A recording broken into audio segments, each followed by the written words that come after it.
Hello students, I am Anurag Rai. In this video, I am going to explain important questions and answers of chapter 5 from English Supplementary Reader Vistas class 12th NCERT syllabus. Before explaining the questions and the answers, I would like to make my humble request to you once more. Dear students, if you like my videos and find my videos to be useful to you, then please like my videos, tell me your views and opinions about my videos in the comment box.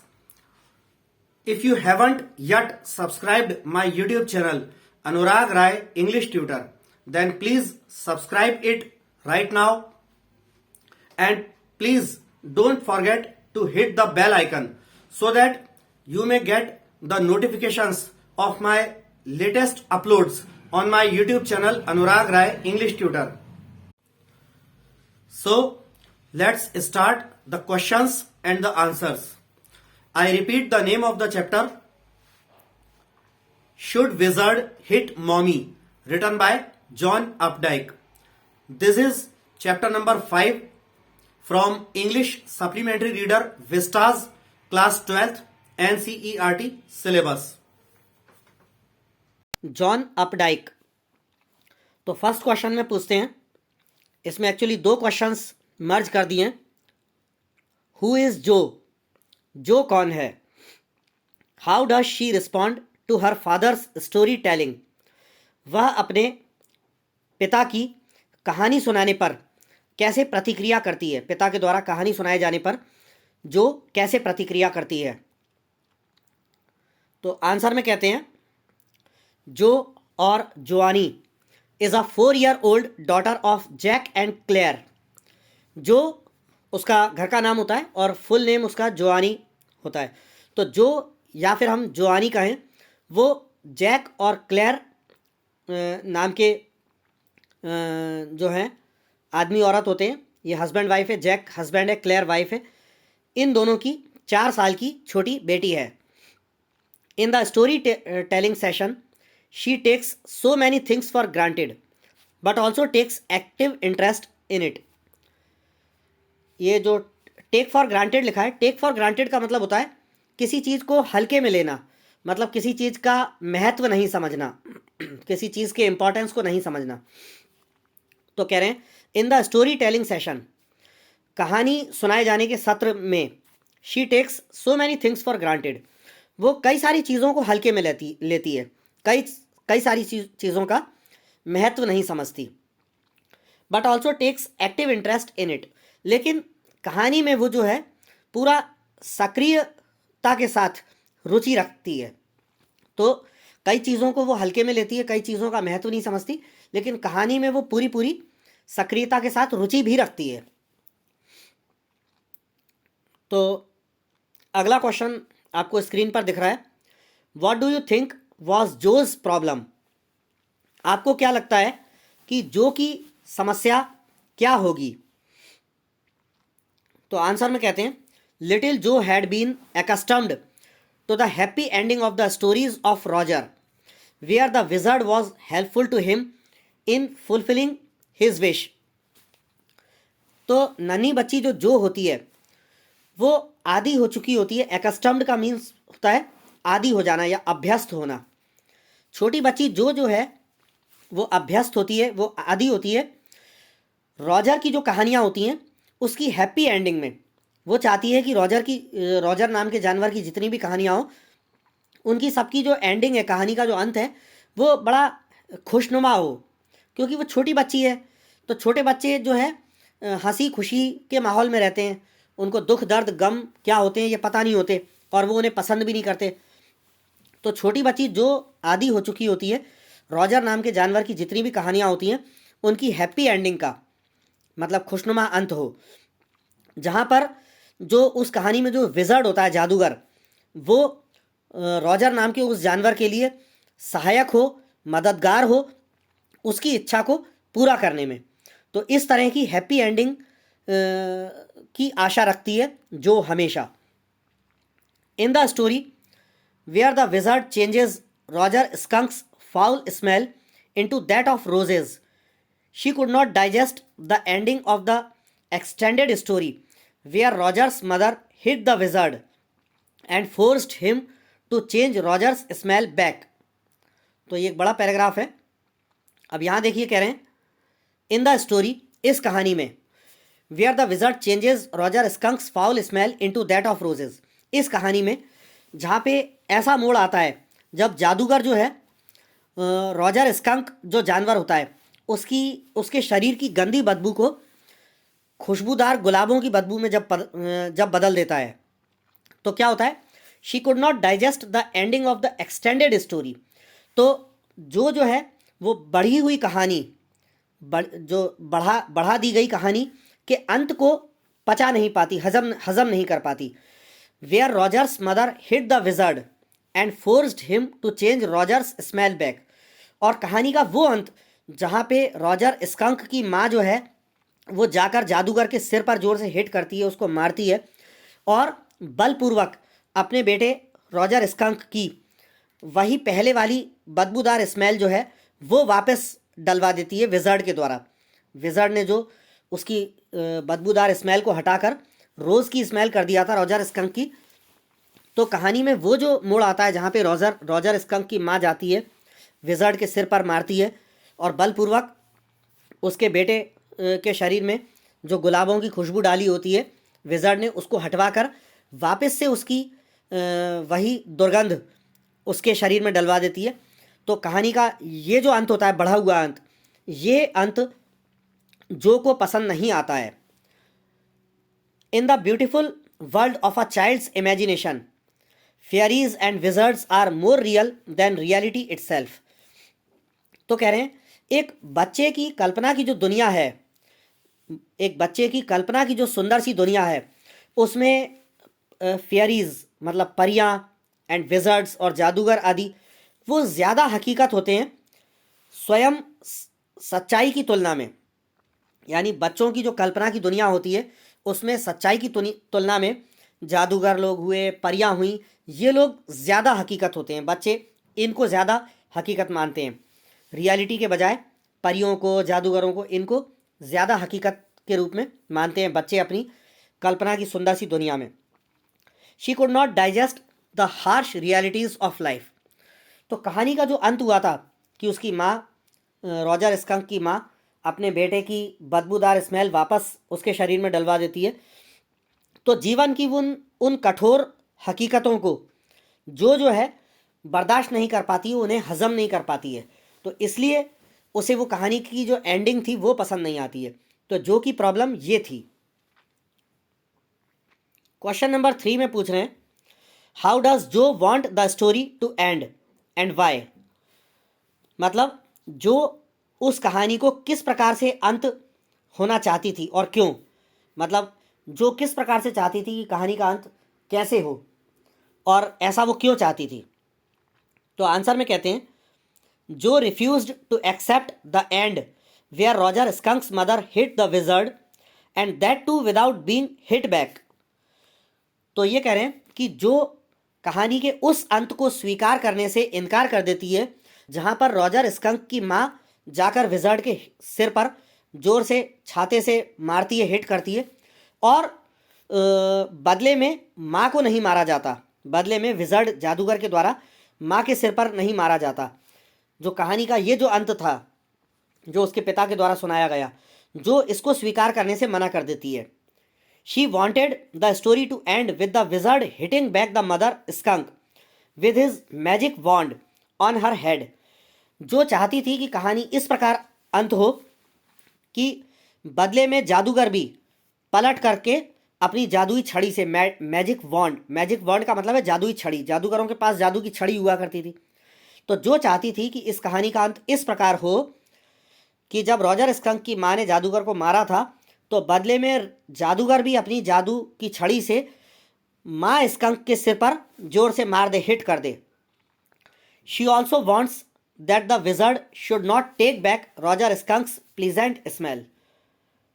जो ये भी चाहती थी कि कहानी के अंत में ऐसा भी हो कि जादूगर जो था वो रॉजर स्कंक की जो खुशबूदार जो प्लीजेंट स्मेल थी, जो सुखद उसकी जो गंध आ गई थी उसके शरीर में गुलाबों वाली, उसको वापस ना छीने, उसको उसके शरीर से वापस ना गायब करे, जो कहानी के अंत में ऐसा भी चाहती थी।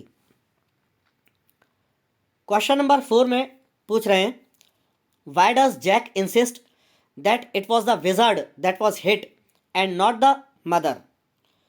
तो कहानी इस क्वेश्चन में पूछ रहे हैं कि जैक जो कि जो का पिता था, जो क्यों इस बात पर जोर देता है कि वो जादूगर ही था जिसके सिर पर मारा गया था, माँ के सिर पर नहीं मारा गया था। मतलब माँ के द्वारा जादूगर को तो मारा गया था, लेकिन जादूगर द्वारा माँ को नहीं मारा गया था। जैक इस बात पर क्यों जोर देता है? आंसर में कहते हैं, Jack insisted that it was the wizard that was hit and not the mother because he wanted to prove a point to Joe that the little skunk loved his mother more than the other little animals, and his mother knew what was right for him. तो इसमें कह रहे हैं, Jack insisted that it was the wizard that was hit and not the mother. Jack यानी कि जो का पिता इस बात पर जोर देता है कि वो जादूगर था जिसे मारा गया था, ना कि माँ को। रॉजर स्कंक की माँ को नहीं मारा गया। बिकॉज क्योंकि he wanted to prove a point to Jo, क्योंकि जैक जो है वो अपनी बेटी जो को एक बात सिद्ध करना चाहता था, दैट कि the little skunk loved his mother more than the other little animals. Jack अपनी बेटी जो को ये बात सिद्ध करना चाहता था कि जो नन्हा स्कंक था, रॉजर स्कंक, वो अपनी माँ को अन्य दूसरे छोटे जानवरों की तुलना में वो अपनी माँ से ज़्यादा प्यार करता था। And his mother knew what was right for him. और रॉजर स्कंक की माँ भली भांति ये जानती थी कि उसके बेटे रॉजर स्कंक के लिए क्या सही था। तो इसलिए जैक ये बात प्रूव करना चाहता है कि माँ स्कंक अपने बेटे रॉजर स्कंक की जो नकली जो खुशबू थी गुलाबों वाली, उसको हटवा कर उसकी ओरिजिनल बदबूदार गंध को वापस ले आई। तो इसमें माँ की कोई गलती नहीं थी, माँ सही थी। माँ जानती है कि उसके बच्चों के लिए क्या सही होता है और क्या गलत होता है। तो हर माँ अपने बच्चों का भला, हर माँ अच्छी तरह से जानती है कि उसके बच्चों का भला किस में है। हर माँ अच्छी तरह से जानती है कि उसके बच्चों के लिए क्या सही है। तो यही बात जैक अपनी बेटी जो को सिद्ध करना चाहता था। क्वेश्चन नंबर 5 में पूछ रहे हैं, what makes Jack feel caught in an ugly middle position. किस बात से जैक जो है अपने आप को एक बदसूरत उबाऊ सी बीच की पोजीशन में फंसा हुआ पाता है। तो आंसर में कहते हैं, Jack feels that he has been caught in an ugly middle position physically, mentally and emotionally. Jack ऐसा महसूस करता है कि वो एक बड़ी ही गंदी सी, बदसूरत सी बीच की पोजीशन में फंस गया है, शारीरिक रूप से, मानसिक रूप से और भावनात्मक रूप से। He is conscious of his duties as a father and as a husband. वो पिता के रूप में और पति के रूप में अपने कर्तव्यों के प्रति सचेत है। हिज एफर्ट्स टू मेक जो फॉल अस्लीप प्रूव्स क्वाइट फटीगिंग। फटीगिंग मतलब थका देने वाले। अपनी बेटी जो को सुलाने के उसके जो सारे प्रयास थे वो बहुत ही थका देने वाले सिद्ध हो रहे थे। His wife Claire, who is 6 months pregnant, also needs his assistance in household chores, but he is so tired that he does not want to talk to her, work with her or touch her. तो कह रहे हैं his wife clear, Jack की पत्नी Claire, who is 6 months pregnant, जो कि अभी 6 माह की गर्भवती है, also needs his assistance in household chores. वो जैक की वाइफ क्लेयर भी घर गृहस्थी के कामों में जैक की यानी अपने पति की सहायता, उसकी मदद चाहती है। But he is so tired that he does not want to talk to her, work with her और टच हर। लेकिन अपनी बेटी जो को सुलाने के प्रयासों में जैक इतना ज़्यादा थक गया है कि वो ना तो अपनी पत्नी से बात करना चाहता है, ना ही उसके साथ मिलकर कोई काम कराना चाहता है, ना ही उसको टच करना चाहता है। तो इन सब कारणों से जैक जो है अपने आप को एक बड़ी ही ख़राब सी पोजीशन में पाता है कि जहां वो चाह कर भी अपनी पत्नी की मदद नहीं करवा पा रहा है, क्योंकि वो अपनी बेटी जो को सुलाने के प्रयासों में बहुत ज़्यादा थक गया है। अदर इंपॉर्टेंट क्वेश्चंस, कुछ अन्य भी महत्वपूर्ण क्वेश्चंस हैं। तो क्वेश्चन नंबर 6 में आप देख रहे हैं, what was the basic plot of each story told by Jack. Jack के द्वारा सुनाई जाने वाली प्रत्येक कहानी का जो मूल जो प्लॉट था, मूल जो कथानक था, यानी बेसिक थीम जो थी, मूल कथानक या बेसिक थीम जैक के द्वारा सुनाई जाने वाली प्रत्येक कहानी की जो थी वो क्या थी। तो आंसर में कहते हैं, the basic theme of all his stories remained the same every time. Jack की जो सारी कहानियां थी उनका जो मूल विषय था वो हर समय एक जैसा ही रहता था। Each tale had a small creature named Roger, Roger fish, Roger squirrel, Roger chipmunk, who had some problem and went with it to the wise old owl, and in every tale the wise old owl directs Roger to the wizard, and the wizard performed a magic spell that solved Roger's problems। तो इसमें आगे कह रहे हैं, each tale had a small creature named Roger. Jack के द्वारा सुनाई जाने वाली प्रत्येक कहानी में एक छोटा जानवर होता था रॉजर नाम का। अब ब्रैकेट में कह रहे हैं Roger fish, Roger squirrel, Roger chipmunk. तो वो रॉजर नाम का जो जानवर होता था जैक की प्रत्येक कहानी में, कभी वो मछली होता था रॉजर मछली, तो उसका नाम रॉजर होता था। कभी वो गिलहरी होता था रॉजर स्क्विरल, कभी वो चिपमंक होता था रॉजर चिपमंक। चिपमंक भी जो है गिलहरी की प्रजाति का ही एक जानवर होता है। हु हैड सम प्रॉब्लम, और वो जो जानवर होता था, जो कोई भी जानवर होता था उसकी एक समस्या होती थी, उस जानवर की कोई ना कोई एक समस्या होती थी। And went with it to the wise old owl, और वो अपनी समस्या को लेके उस बुद्धिमान बूढ़े उल्लू के पास जाया करता था। And in every tale the wise old owl directs Roger to the wizard, और प्रत्येक कहानी में वो बुद्धिमान बूढ़ा उल्लू उस रॉजर नाम के जानवर को, रॉजर फिश हो चाहे स्क्विरल गिलहरी हो, उसको निर्देशित करता था कि वो विजर्ड के पास, जादूगर के पास चला जाए। And the wizard performed a magic spell, और जब वो जानवर, रॉजर नाम का जानवर जादूगर के पास जाता था तो जादूगर एक जादुई मंत्र पढ़ता था, दैट सॉल्व्ड रॉजर्स प्रॉब्लम, और वो जो मंत्र पढ़ता था वो रॉजर की समस्या को हल कर देता था। तो हर एक कहानी जैक की इसी प्रकार की होती थी। क्वेश्चन नंबर 7 में पूछ रहे हैं, why did Roger skunk go in search of the wizard. Roger skunk जादूगर की तलाश में क्यों जाता है। तो आंसर में कहते हैं, Roger skunk smelled so badly that all other little animals ran away from him. Roger skunk के शरीर में से इतनी बुरी दुर्गंध आती थी कि सारे दूसरे जो उसके छोटे छोटे जानवर साथी थे वो सारे उससे दूर भाग जाते थे, उसकी गंदी दुर्गंध को सूंघ कर। कोई दोस्त उसके पास नहीं आता था, सारे जानवर दूर भाग जाते थे। The wise old owl advised him to meet the wizard.